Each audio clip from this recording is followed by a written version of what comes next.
Free, Dr. Yo.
WNT9 RADIO, and I'm your host, Bro.Ntelek. And today we have on the line with us Brother Michael Mitchell, a.k.a. Imhotep Zed Khufu. How you doing, brother? I'm doing well. Can't complain. Thanks for having me on the show. No doubt, no doubt. We heard you took a trip out there to the motherland, and we definitely had to, hear just how everything went down. And but before we get into that, we go a little ways back. You want to tell little people, give them a little, history about yourself? Well, me and you met. We met in the Ansar Law community. No doubt, no doubt. Back in maybe like '91. Mm-hmm. And that's how far back me and you go. So I have like a foundation in the Ansar Law community. I studied various schools under, different frames of thought, different schools of thought. Like, I was motivated at first by Malcolm X, Haj Malik El-Shabazz, the Honorable Elijah Muhammad, and I basically studied most of the black leaders and their teachings over the years, and that led me to wanting to know my African roots. Which most of us actually want to pursue, that study, but you actually took that trip to the motherland. When was it that you actually took that journey? I took the journey in April 2016. Actually, that wasn't my first trip to the motherland. Wow. Okay. At the age of 40, I traveled to Ghana, which is another one of my ancestral homes. And through DNA testing too, I found out that I have ancestry in Cameroon. Wow. On my father's side, and the Upper Guinea region on my mother's side, which includes Senegal, Sierra Leone, Liberia, and Guinea-Bissau. You all up in there. Wow. Okay. I was basically trying to make it to one of the countries that I share ancestry with. Right. And I was able to make it to Cameroon, and I visited the Bamileke ethnic group, as well as the Tikar ethnic group. Those are two of the ethnic groups I share ancestry with on my father's side. And they showed me a lot of love, and they had a big ceremony in each of those villages that I visited. Wow. So you was treated like a king, or like you was given the royal treatment. Yeah, it was a royal treatment, man. It was like a lost child returning home. Wow. From the time I came off the plane at the airport, there was a big crowd of people to greet me there. What? Big celebration, and with lots of food, and the women that came to greet me were singing for me and everything. Wow, now that's big, man. It was beyond my expectations. Wow. And they treated me royally through the whole trip. the whole time I was there. Every time I went to a village, they treated me like a lost son coming home. Now, what village was this again? The Tikar village I went to, I actually visited two Tikar villages. One was Ban Kim, and I visited the king of Ban Kim, who was King God II. And I also visited the king of Bro.Ntelek. The Bro.Ntelek kingdom was another Tikar kingdom. And the king threw a big ceremony for me over there and inducted me as a notable in the kingdom. Wow. So you actually have bloodline that you revisited. Yes. You know, all of that was unexpected. My whole intent was just to go there, touch down on the soil, visit these villages, meet the kings, and they were supposed to bless me with a name, and I was supposed to keep it moving. that was my thought when I arrived over there, but it was more than what I expected. When I got there, they had the police commissioner. Wow. Well, the king said, I was staying at a private residence. The king sent musicians like about 7 o'clock in the morning to wake me up. So I woke up and I heard all this music going on outside. And wow. The prince that I traveled with, he was like, the king sent musicians here to wake you and greet you, for the ceremony. So I just, got up and threw my stuff on real quick and went outside and was enjoying the music. Then they had the police commissioner come over there, and he picked me up and drove me over to the ceremony. And once I got to the village, the Tikar warriors came and greeted me, and they picked me up and carried me in the air. Wow. Wow. And carried me into the village. Now, at that time, you didn't expect any of that at that time. No, I didn't expect any of that. Wow. All the people from the village was out there to greet me. Yeah, so it was like a big return home celebration. So this music that was being played, was it like live, drumming, etc., or was it like something, a recording? No, it wasn't recorded. He sent a live drummer. Wow. Another brother that was playing one of their traditional horn instruments. Wow. And all this because you was returning home. Yes.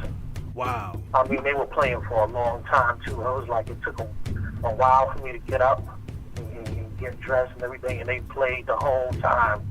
Wow. And when I got outside, they were still playing. Man. I don't even know how I would embrace that. I mean, that's has to be an absolutely humbling experience, man. Yeah, I was just taking it all in, and once I got there, they instructed me that they were going to prepare me for the ceremony. They took me inside the sacred house where the priest goes to communicate with the ancestors, and where they crown the king. They in there, and from what I was told, they don't bring anybody in there. Only the priest goes in there. Just the average person from the village is not allowed to go in there. And they said I'm the first person from the outside to ever go in there. Wow. They dressed me in the traditional attire for the ceremony. They washed my feet. Wow. The palm oil, and he instructed me how to proceed outside of the sacred house.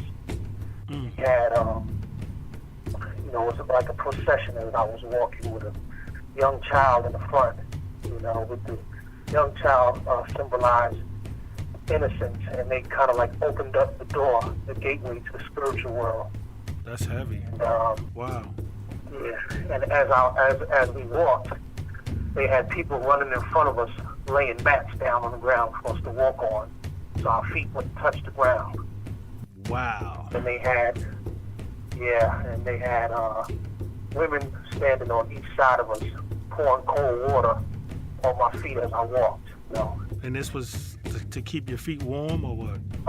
It was sort of like cleansing my path as I walked. Oh man, wow. Yeah. They covered everything. Wow. They covered everything. And then, once I got to the area where the king was, the whole induction ceremony included that, they had a special stool for me to sit on. And, they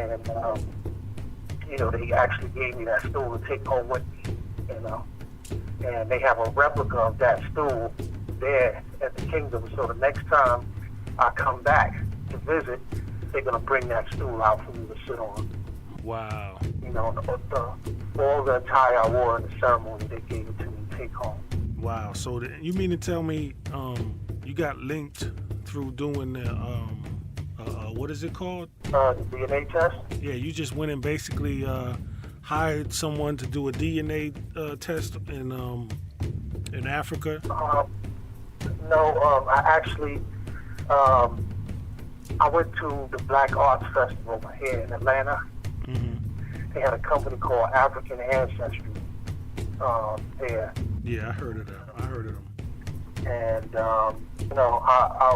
I went to the booth and I was asking questions, and they was like, let me know I can trace my ancestry back to the motherland and find out that the actual ethnic group that my ancestors came from. So I was like, wow, I jumped on it right away. It was kind of, pricey, but I went straight to the ATM and took the money out and purchased it. Right. Just two right off that, one for a test on my line and a test, my father's line. So that's how that happened. And that was back in 2007. And, over the years, I said, I'm going to make it there. And I was talking to a few people trying to find out, the best route to go. Right. I was contacting travel agencies and all that, and it was kind of expensive, so I was, it took me a little while, and then I finally, through networking and stuff like that, I connected with a brother who put me on to a prince from the Tikar region, and he said he would take me over there at no charge. All I had to do was pay for my plane ticket. Wow. So I went over there. I stayed at his family's residence, and every place that we traveled around, the country, I stayed at, private residences and stuff like that. So I didn't have to really pay for no hotel. They fed me every day, so it was like I really didn't have to pay for any food. I just basically bought a little food on the road. Right. We were traveling and stuff like that. But right. Basically, when these people invite you into their homes and they're hosting you, it's like part of their tradition. They won't let you leave unless you eat. So even if you're going for 20 minutes, once you come to the house and you sit down, you're not going to leave until they feed you. Got to get it in. Yeah. Wow. Yeah, there were days that I ate like multiple times in a day because everybody we visited, bought a meal out for them. Wow. So you actually gave the company that did the research, you gave them your basic parents' names and they took it from there? No, they sent I purchased the DNA test kits. And the DNA test kits come with a cotton swab. And they give you instructions to swab inside of your cheeks. And the cheeks extract the DNA. Right. From the tissues inside of your mouth. Right. And you put that in the envelope and you mail it back to them, and they send it to the lab for DNA analysis. And they have a database of thousands of African DNA in their database, and they compare your DNA with those thousands of Africans and and ethnic groups in their database, and they looked for a match, and they found my match with the Bamileke, Tikar, and Hausa of Cameroon, on the side, and then on my Wow. side, it was the crew of Guinea-Bissau, the Mende of Sierra Leone, the crew of Liberia, and Mandinka of Senegal. You had to be shedding a lot of tears in this process, man. I mean, I can imagine, man. Wow. I wasn't shedding any tears, but it was like I was on a supernatural high. Right. Right. It was definitely a dream come true, because I never thought that I would make it to Africa, Right. because it was expensive, to travel, and I never thought I would make it there. And when I went to Ghana, I went the year I turned 40. I said, for my 40th birthday, I want to go to the motherland. And I saw the movie Sankofa, and that inspired me to go to Ghana for my 40th birthday. Now, what is that movie called? Sankofa.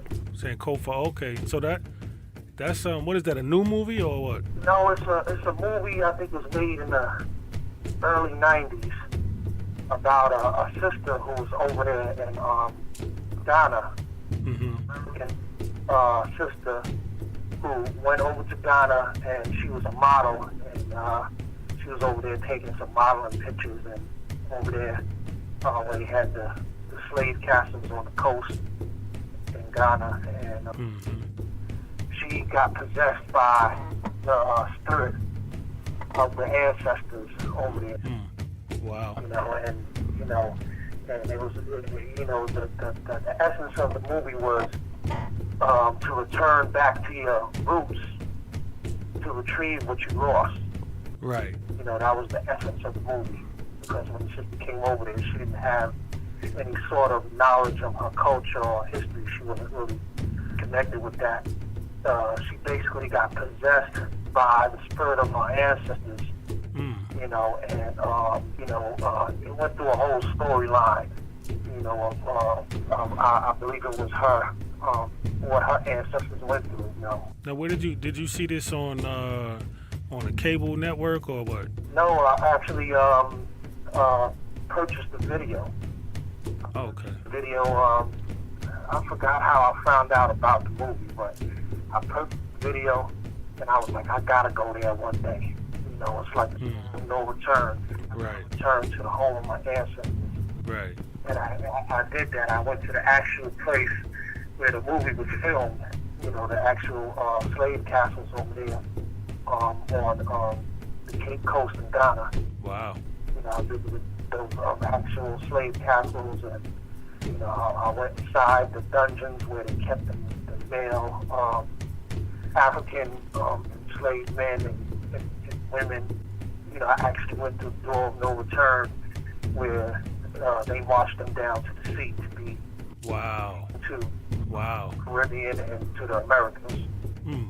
So did you take that journey by yourself, or was it like a family thing? I went with my family at that time when I went to Ghana. This time when I went to Cameroon, I went by myself with the prince that I was introduced to. He's a Tikar prince from the Ngambi Tikar over there in Cameroon. So the first time you went, it was just, basically it was a journey for the family, and then this time, the most recent time, they done gave you it was a whole nother experience. Yeah, it was me and my lady when I went to Ghana. This time it was me by myself, and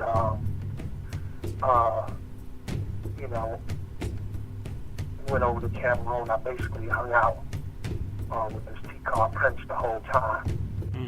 So is it anything like for those of us who haven't been? I've never been. So is it anything like the movies, man? Like the parties look like they just be off the hook. Ghana was more modernized. I'm not gonna say modernized. I'd say more developed. You had a lot of areas where you could go to enjoy a good nightlife, party, and stuff like that. Mm-hmm. I did get a chance to do that while I was there. I enjoyed myself. Mm-hmm. And, Cameroon has it as well, but my focus was a little different, when I went to Cameroon. When I went to Ghana, it was more touring the country, visiting the slave castles, making the reconnection there with my ancestors.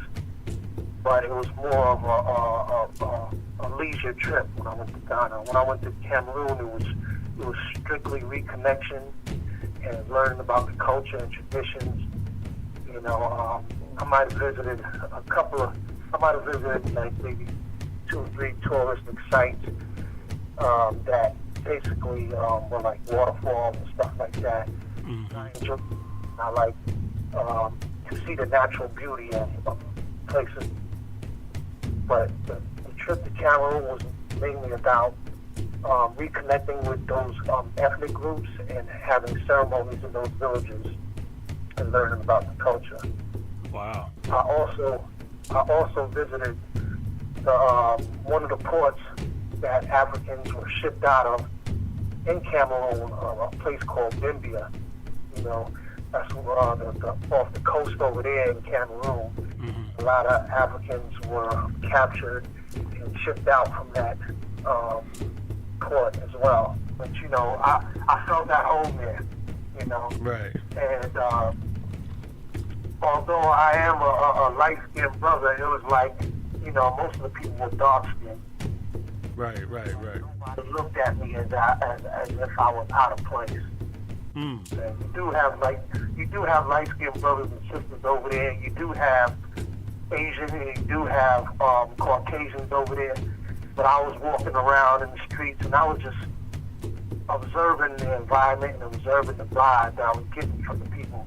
And it was like they were walking past me like I wasn't even, like I was from there. Like you was from there. Wow. Yeah.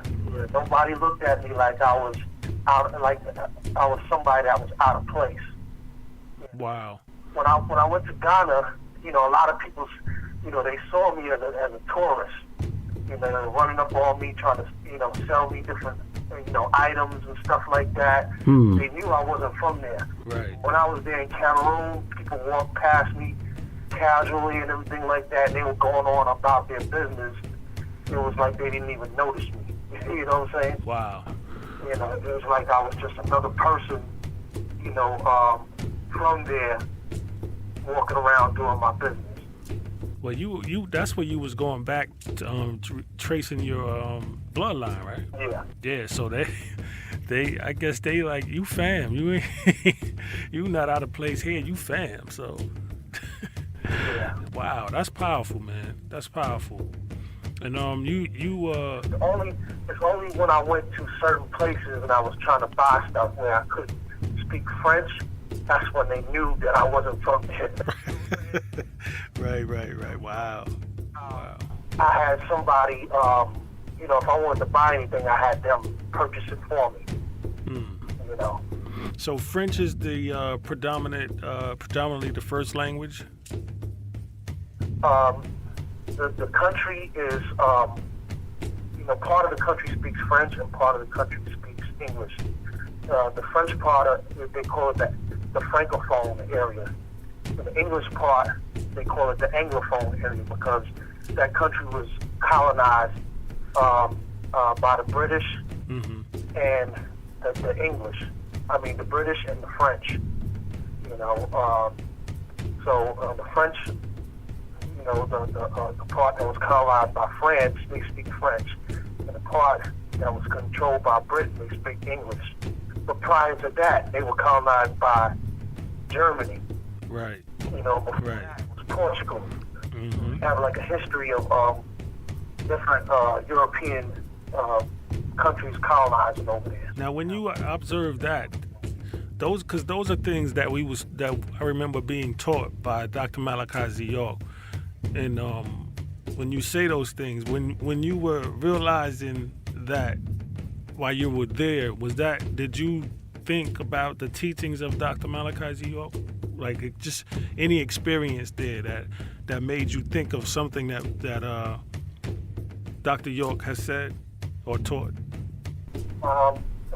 One thing that I thought about was back in the Ansar Law school where he taught that our ancestors are from the Sudan and stuff like that.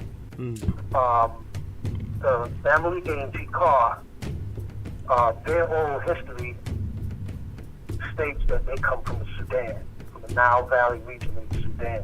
Wow. And they migrated to where they're at now, presently in Cameroon. Wow. Also, I took a DNA test that traces the ancient ancestry. And Sudan and Cameroon came up, when I took that particular test. There's different DNA tests out here that can tell you different things about your ancestry. Right. Analyzing with DNA. Right. And Cameroon and Sudan, came up with that. So that coincides with the family A.E.O's oral history of them coming from the Nile Valley region in Sudan. Wow, that's pretty heavy, man. That made me think about when Malachi York had said that we originally came from Sudan, and I noticed that the Mende people and the Mandinka and a lot of Fulanis and all that, over there on the Upper Guinea region, they have that same migration story. Some of them say they come from Egypt, some Sudan, but basically all of them migrated over to West and Central Africa from the Nile Valley region. So this trip actually makes you, if you want to look into your or research, have anybody research your lineage, your family bloodline, you definitely, it seems like you automatically become a historian within yourself. Yeah. Because you talking tribes like. The thing with African Americans and Africans in diaspora in the Caribbean and so forth, doing genealogical research, at some point you're going to hit a wall, when you try to go, back, tracing your ancestry using the paper trail, find out who your grandmother was, your great-grandmother. Right. It's going to go but so far back because due to the transatlantic slave trade, that link was cut. That link was cut. So once you get to a certain point back, you don't know what country in Africa your ancestors came from. What region they came from, what ethnic group they came from, all that stuff is lost. Right. And they took Africans from many different places in West and Central Africa, and they all mixed in with each other, and they weren't allowed to hold on to their culture or their language and stuff like that. And once they got over to the Americas and the Caribbean and stuff like that, and they were taught the colonizers' language, all that information was lost. Wow. The only way to trace your bloodline back beyond the slave ship to the continent, you have to take a DNA test. And I believe that the higher power and the ancestors worked out that this technology would come into play to help us reconnect. Because prior to that, we could only guess. We could read books. Drew Ali, right, or Marcus Garvey, and say, hey, this was a great kingdom in Africa. Right. Great kingdom from Morocco, and then a lot of us would say, we're Moors from Morocco. Say we were Ethiopians. Some of us would say we were Egyptians. Anything that we read about that sound like greatness on the motherland, we would try to claim that. You know, now with the DNA testing technology, we know for sure where our ancestors came from. So we don't have to say, all right, I'm from this tribe in Ethiopia, or I'm from this place in Morocco, when that wasn't so, because most of the Africans that were taken to the Americas and to the Caribbean weren't from North and East Africa and stuff like that. So, you know, it was mostly West and Central Africa. You know, people may argue and say, hey, you know, they talk about different migration patterns. Yeah, all that stuff is true, but when the actual trade was going down on the coast, it was in West and Central Africa. That's where most of the Africans came from. You know? And you got some people who say that we were already here. You know, that's another story. You know, that's another aspect of the story. You know, how people did travel over here willingly in the past, but it's still up for debate as to whether or not we were indigenous living here. Right. So that your whole journey altogether, the trip, how long did you actually stay in Africa? I was in Cameroon for 2 weeks. I was in Ghana for 10 days. You know, but that was 2 separate trips. Yeah. I also made it over to Egypt and to Nubia. Wow. And I just want to say about that when I went over there, you know, it was all love. You know, they were like, welcome home, cousin, welcome home, brother. Wow. So, wow. You know, the farther south I traveled in Egypt, the darker the people got. You know, most of the Arab-looking Egyptians, they're around the area like Cairo and stuff like that. Right. Once you start going down towards, you know, Aswan and Luxor and all of that, the people are like dark skin, you know, brown to reddish skin tone to dark black skin. Wow. And this is something that you actually observed. The deeper you got down, the more darker the complexion of the skin was. Yes. Wow. And you can see it on the walls and you know, in the temples and stuff like that too. The paintings on the wall and everything like that. Now, did you get a chance to actually go inside of any of the temples? Yeah, I went to you know, the pyramids in Giza. I went to you know, I visited the Luxor temple, the temple of Philae. Wow. You know, basically all the major temples over there. I visited just about all of them. Now, I saw years ago they were saying that I saw a program, a documentary they was doing, and they was saying that a lot of the sculptures and everything was being redone. Like they were making the Egyptians a lighter complexion opposed to the original complexion. Did you notice anything like that?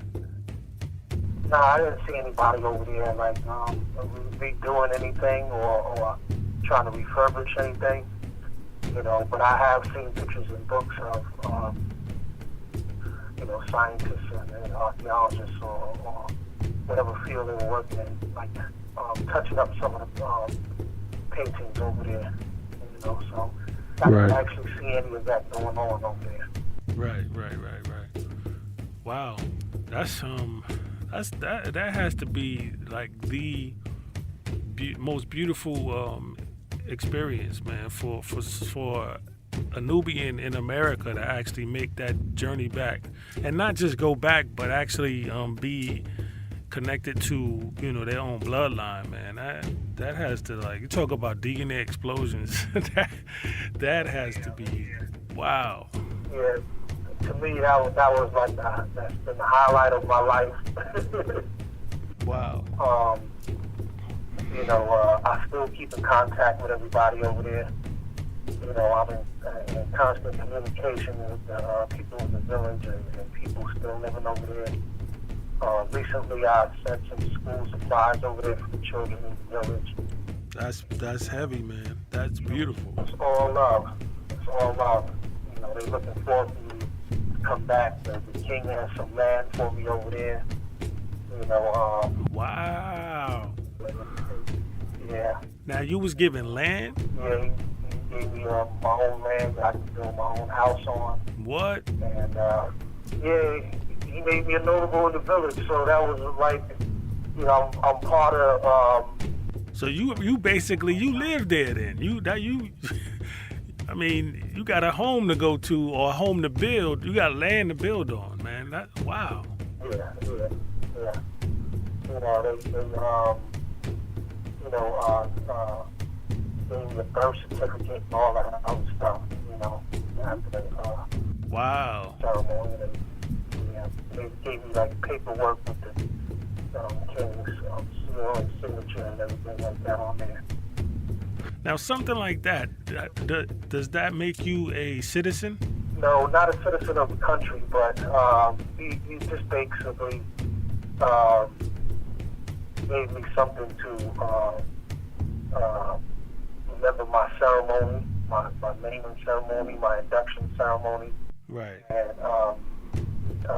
made me a member of the village and the kingdom. So it's basically an honorable notoriety, something that you can definitely take with you no matter where you go on the planet. You definitely take that with you to heart because you have a family there. That's your bloodline, man. And you know, when I left there too, I was like, wow, they made me a noble in the village, and you know, I wasn't taking it too seriously because I was like, you know, that was my first time going over there. This is probably like an honorary title and stuff like that. right. And the two T-Car brothers that was with me was like, yo, you need to take this seriously. I said, this is a serious thing. You are noble in the village, and they kept emphasizing that to me throughout the whole trip. Wow. And they was like, they don't do that for anybody. So they consult the ancestors before they do anything. Right. You know, and the prince that took me over there, he said he was shocked and surprised that they did it. Wow. He said, well, you can't go against their decision because they make their decisions based on consultation with the ancestors. And I guess that's what they were led to do. Wow. So Making their consultation. Even the name that they give you, you know, is not something they just come off the top of the head with. oh, so you had a name ceremony too? Well, they gave me a name while they gave me the induction ceremony. It was like combined. Right. Wow. So to hear all of that, basically they consulted the ancestors and they must have asked the question, you know, is he of this tribe? Can he return home to this tribe? And the answer must have been yes. Yeah. That's powerful, man. Before I even went over there, I had to show proof that I traced my ancestry using the DNA technology. I sent a copy of this to get to the brother that took me over there, you know, to confirm that I actually traced my ancestry there. And then, you know, they said that they have to go through certain rituals and stuff like that for them to come up with my name and consult them on what to do when I come over there. Right. But that was one village. I had another ceremony in another village. That was the P-Car village. I had a ceremony in the Bamileke village too, because I have ancestry over there with the Bamileke people. And they had a ceremony for me over there, but it was just like a naming ceremony. And you know, it was like a celebration. They had food and everything. They had the governor come out to greet me, the mayor and stuff like that. And you know, that was like just basically a naming ceremony. I wasn't inducted as a notable in that village or anything like that, but the king did name me after his grandfather. So I got two names when I went over there. Wow. You know. Yeah. This is an inspiring story, man. This is definitely a success story, especially coming from the path that we walked. This is definitely because everything that Panabab Yanun ever always taught us, also known as Dr. Malachi Z. York. Everything that he taught us really is just all about the motherland, Africa. Going back home. To the land of our ancestors, man. And for you to actually do that, that's real powerful, man. That's man. What's so funny too when you told us that we are from Sudan and stuff like that, and back in the days, I used to go to the Arab delis and stuff to get my turkey heroes or whatever. Right. They used to call me Hashim from Sudan because I used to tell them I was from the Sudan. Brother Hashim from the Sudan. Somebody walked through the door.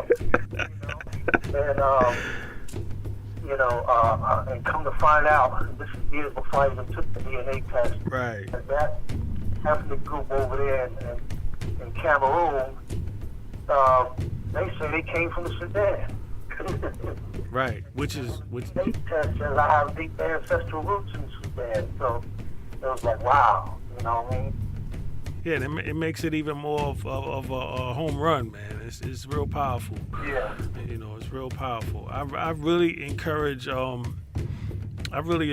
everybody, man, that not just, even if you somebody that's been to Africa already, like go back, but after go back another time, but in the process of that journey, like go back with that that investigation of your bloodline, man, and take that journey, because that's a whole nother journey. As you describing it, it's like it was a whole nother rhythm to it and a whole nother feel to it than it was when you went the first time. So yeah, it definitely was. The first time I didn't know. I knew where I traced my ancestry to, and at the time I went to Ghana, I just wanted to go back to that port, Bro.Ntelek. I actually do have Ghanaian ancestry too, because I took an autosomal test that looks at all of your DNA. When I said I had the ancestry going back to Cameroon on my father's side, on my mother's side, that was just two different lines. But when they look at all of your DNA, they could tell you some of the other places that your ancestors came from, because as African Americans and people of African descent in the Caribbean, we're mixed with a whole bunch of different ethnic groups. Right. And Ghana was there too. According to one test, my African DNA comes from Cameroon. Mm-hmm. The second largest portion of my DNA from Africa comes from Ghana, and then the third, Nigeria. And then there's some other, other trace regions too, which coincide with on my mother's side too, like Mali and Senegal and stuff like that. Now let me ask you this: when you was out there, there was talk of it's obviously everybody knows about Ethiopians and Egyptians. Was there any relation or acknowledgement to Cushites, Hamites, Shemites, Ashanti, those particulars? Did you hear anything in relative to them? When I went to Egypt. Yeah. When I went to Egypt, I didn't really ask anything pertaining to that when I went to any of those places. But I noticed, the people in the area of like Luxor and Aswan. That's where the Nubians live at. That's why I found out that the Nubians live at. And that area is once, those are the same people that you find in Sudan. That was all one area.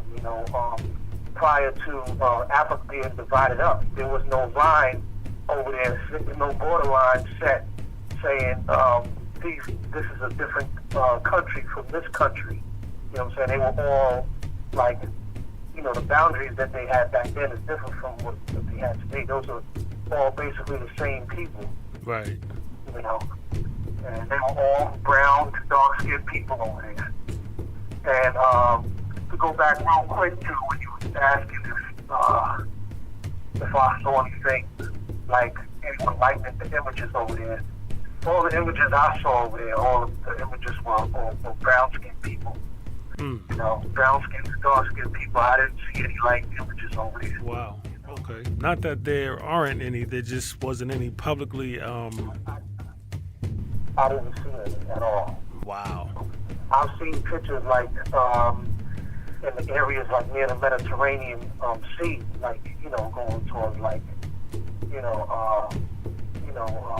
northern Egypt, like where the coast of Greece and all that. I've seen pictures of light images over there, but I didn't actually visit that area. Wow, man. Those areas are closer to Greece and Rome and all that other stuff. Right. Now, this is such a powerful experience. There's a brother named Dr. Kwesi. I'm sure you're familiar with him. Yeah. Yeah, and he's known for taking trips and bringing loads of people with him, back and forth to Africa, to Egypt specifically, and something like that, man. I always wondered, like, I know they have to be getting some type of shots, like you just can't get on a plane and go, what type of process is that, to get the shots you need to get and all of that? Well, to go to Egypt, I didn't have to get any shots or anything like that to go to Egypt. Okay. All you have to do is, when you land in Egypt, you get the visa right there at the airport. So I didn't need any shots or anything. I actually wanted to travel with A.E.O. in the past. I watched many of his videos, him and Dr. Ben. I learned a lot from those two master teachers right there as well. And, unfortunately, Dr. Ben has passed on. Right. And the brother, A.E.O. I was looking into trying to go with him, but the price was just, the cost of his tour and everything, the whole trip was too much for me at the time. Right. So I basically, went through a tour company, and they do have Egyptologists taking you around, giving you information. And from the videos I watched of Dr. Ben and of A.E.O. they really didn't tell me anything different. They didn't try to whitewash the stories or anything like that. I saw Dr. Ben's video is what the Egyptologists told me when I went there. Wow. Yeah. That's what's up. But when I went to West Africa, like Ghana and Cameroon, I did have to get a shot. I got the yellow fever shot when I went to Ghana, and the yellow fever shot is good for 10 years. So you can't go over to West or Central Africa without that yellow fever shot, regardless of how you feel about vaccines or whatever. You can't get around it whatsoever. If you want to go over there, you have to get the yellow fever shot, and you have to show proof that you had that shot when you get over there. They give you a yellow card, that's stamped, and when you go over there, you have to show it to them before you enter the country. Wow. And it's not so much. For 10 years. It's not. It doesn't sound like so much from a shot that's based on you catching something. Sounds like both ways. Maybe from you actually giving them something too. Just from the air that you breathe. Well, the yellow fever shot. The yellow fever is mainly like a tropical disease. So if you come from the United States, that's not really to protect them. That's really to protect you. When you go over there, because you may it's a possibility that you could get yellow fever while you're over there. And they also suggest other shots, but yellow fever is the only shot that's mandatory. And, right. they do recommend that you take malaria medication before you go and while you're there and for a little period when you get back, because malaria is prevalent over there in a lot of areas, and just about everybody I know that's traveled over there, that didn't take malaria medication got malaria. Wow. Like once they came back to the States or what? Some while they were there, and some experienced the symptoms when they came back to the United States. Wow. Yeah. Wow. You can buy the malaria medication over there cheaper than getting it over here. But it's better to have it in your system when you get over there. So if you do get bit by a mosquito that's infected with that has malaria, medication in your body will kill it. Because of the medication will already be in your system. And then you take it for a couple of days after you get back to make sure it kills everything in your system if you get it. Right. And so definitely a yellow fever shot is a must, and the malaria pills are optional. But I'll just have to let you know, everybody that I know that has been over there, that has traveled back and forth, has gotten malaria. It's not something that you can say, oh, I'm a black person, I'm immune to malaria. People that live over there in Africa, I know African-born people over there in Cameroon that I speak to all the time that get malaria. Wow. Over there all their lives and never left the country. Wow. If you think you could go over there and say, I'm a black man and I'm immune to malaria, that's not true.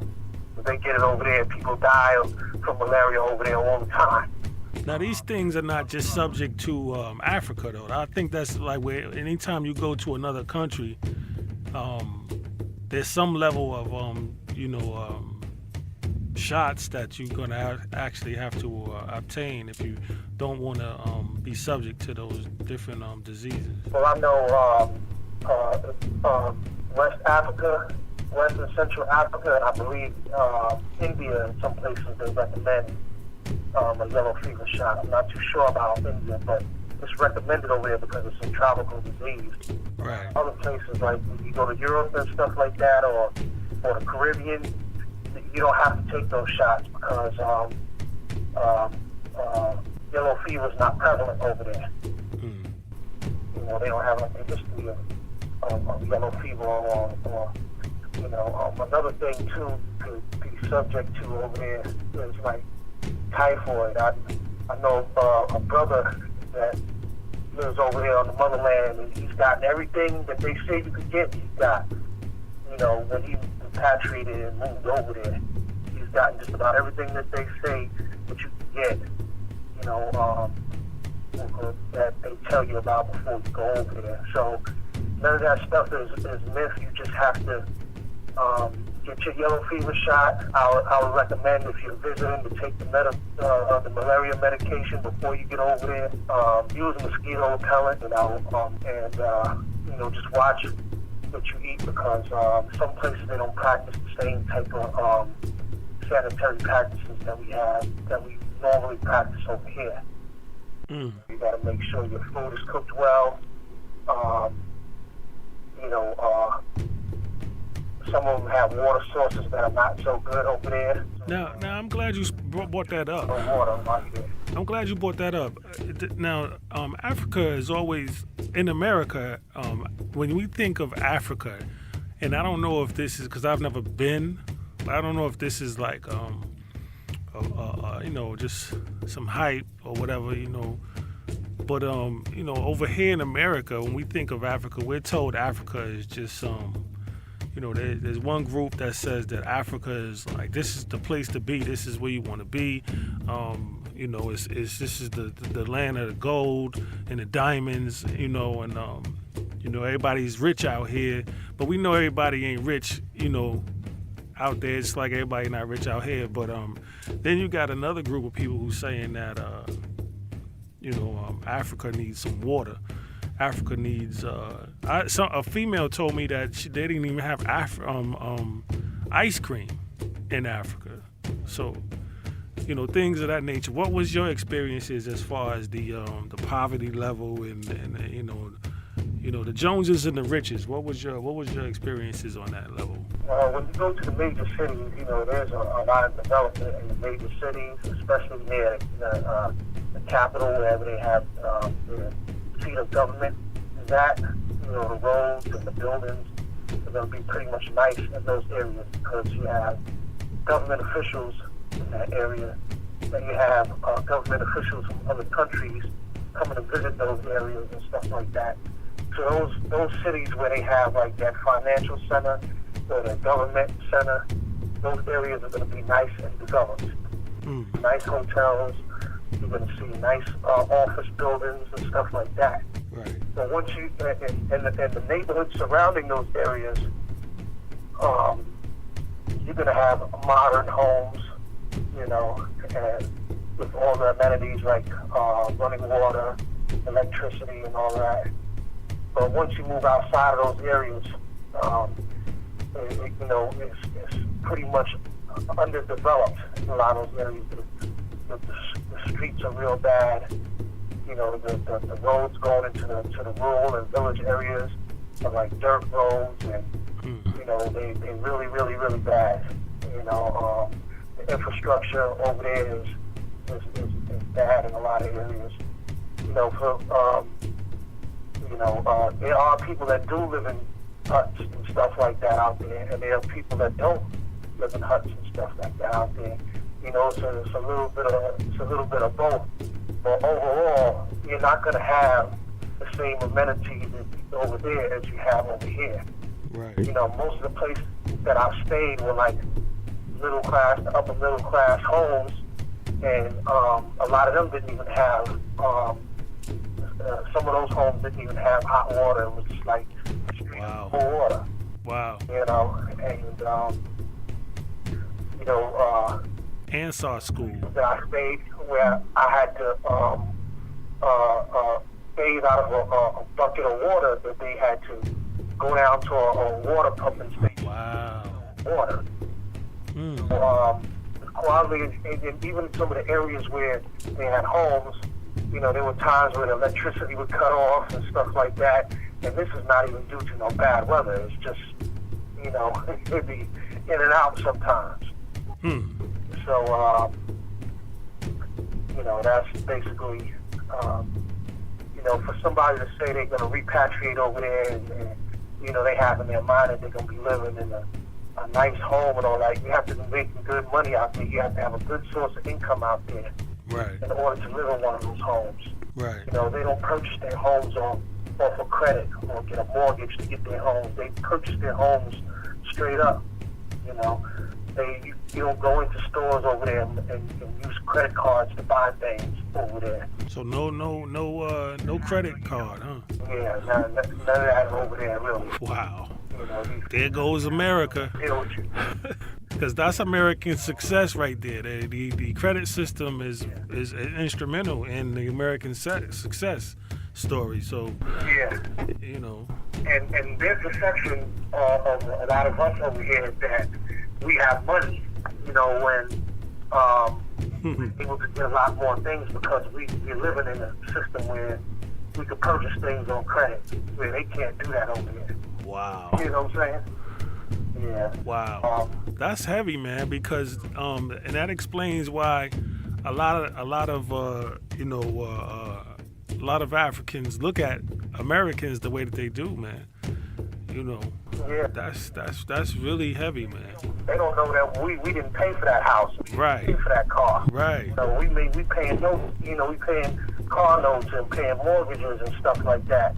A lot of us own cars and stuff like that, but when they see a lot of people driving high-end luxury cars, a lot of times those cars are not paid for. Of course. Or those cars are leased. Of course. Or, Of course. They have a different perception because they can't get it like that over there. Right. And another thing, too, for anybody who is thinking about repatriating over there, they don't have supermarkets, they don't have, supermarket chains where you can go in to buy your chicken or your fish or your vegetables or anything like that. You serious? They have marketplaces. Yeah. Wow. So there's no equivalent, like up here, where I am up north, we have something called ShopRite and Pathmark and things of that nature. So you mean to tell me that there's no... None of that here. Wow. You buy your stuff straight off the street. Your fish, your chicken, everything you buy, your meat, everything you buy is straight off the street. And some of those places have, like, it's exposed to the elements, it's exposed to flies and stuff like that. Right. Or what you would have to do is try to get your stuff as fresh as possible. Right. And, cook it very well, So when you go to buy chicken, they actually have chickens, live chickens in a cage, and you pick your chicken out, and whatever chicken you pick out, they slaughter it for you and prepare it up for you so you can take it back home to cook. Well, I can tell you this. Half of what, for all the meat eaters, half of what meat eaters eat, if you actually saw the animal live, when it was alive, you would stop eating it. You definitely would stop eating it. Over there, it's still better to eat it like how they do. You pick out your chicken. Oh yeah, absolutely. When you go buy your chicken in the supermarket, that chicken probably could have been slaughtered weeks ago. You know what I'm saying? Right. Which is why they do the packaging and the preserving and all of that, because it's not actually fresh. You're right about that. Yeah. You're right about that. But it's, for people who are not from over here that are not used to that, that's something that they would have to get used to when they go over there. But most of all, got to get that money right, man. Just can't go ahead and run out there and think you back in the motherland and everything gonna be fly. Got to get that money right. Yeah. Yeah, you gotta have some type of plan, a business plan, or a job out there. Most of the jobs that people get out there, you have to have some sort of skill or education to get those jobs. Right. Right. From what I've heard, they usually prefer to hire their own than to hire you unless you got, some specialized education, or higher education that you could offer that'll benefit, them and their company or whatever. Other than that, you'd have to have your own business, and you'd have to have a plan to how you're gonna run your business over there. When you say that, the process that you have to go through to even establish a business over there, you can't just go over there and expect everything. Just I'm gonna live off the land and all that. You're gonna need a place to live. You know what I'm saying? You ain't gonna be out there selling oils and incense. You ain't buying none of that out there. Wow. Yeah, that's real though. That's real. In books or you have to have, if you're going to be a vendor, you're going to have something to sell. That's something that's going to bring in a good enough amount of income, right, to feed yourself and your family and to maintain whatever home that you got. Right. It's not that easy over there. Right. And you definitely need to just start focusing on that now while you're here. If you're in the United States, you need to focus on that before you actually get out there. But it brings me back to a lot of the teachings once again of Dr. Malachi Z. York, because he always taught, that you should always, make that proper, preparation. You shouldn't just jump up and go, even though to some it may seem like, that's something that was always done, but that's not. Somebody, was actually planning it, and, you don't just go up and leave, you know what I'm saying? You make sure that if you can get up and leave, that you actually have the resources to move like that. So, you definitely got to know that something as simple as that. You don't just want to run to Africa or any country. I heard some people talking about going to Cuba, you know, and dealing with all the politics and everything there, man. But listen, man, it was good talking to you, bro. I definitely appreciate you, you know, sharing your experience with us, man.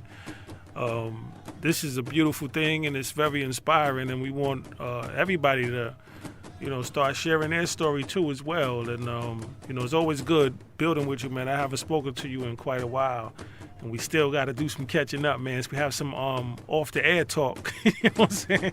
And you know, get caught up, man, with things, and fill each other in on some things.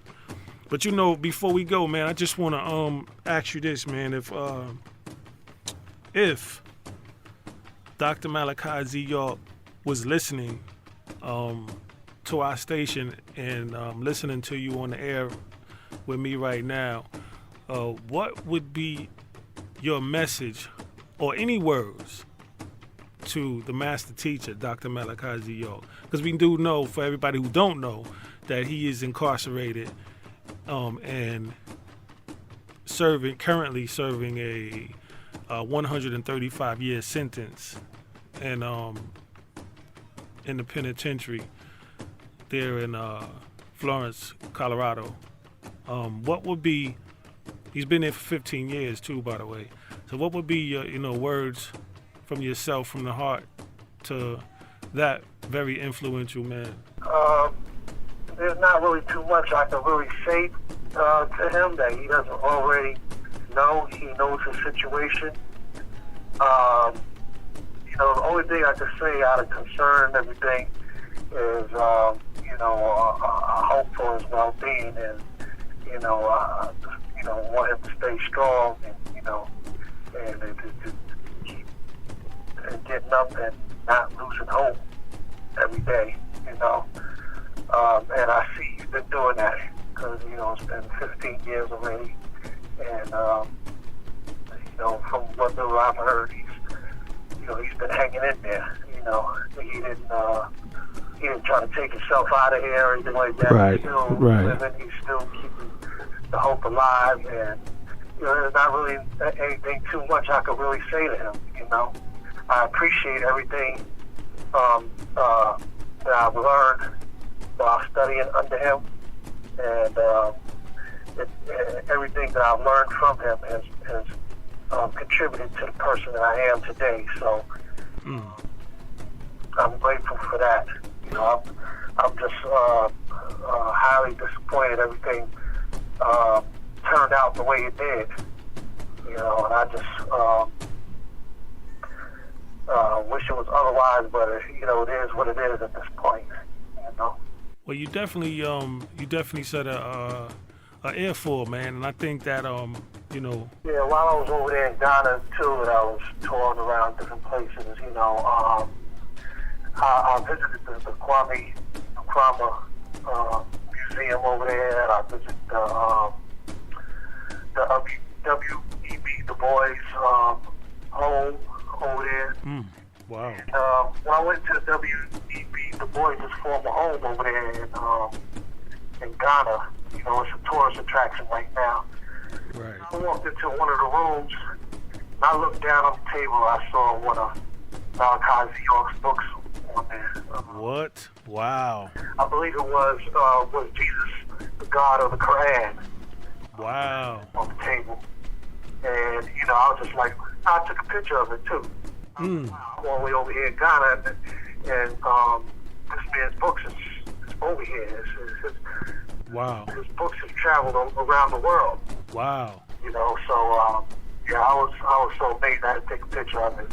Yeah. You know, I did take a picture of it. Wow, that's big, man. You know, it's good that you know, a lot of people you know, those books have opened my mind. Right. You know, and taught me a lot about religion, Christianity, Judaism, and Islam, and I was like, you know, this information is opening up a lot of people's minds around the world. You know, and giving them different perspectives on things that they've been taught. So, you know, I thought that was good. You know, That had to be a sight, man. You know, to actually see Actually, Real guard. yeah. Oh yeah.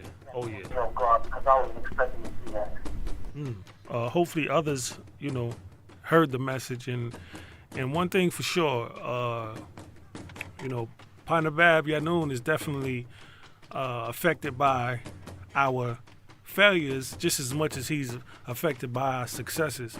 And the best thing that we can ever do for a man like Dr. Malachi Z. York, and any man that ever, or woman that ever does anything for you instrumental in your life positively,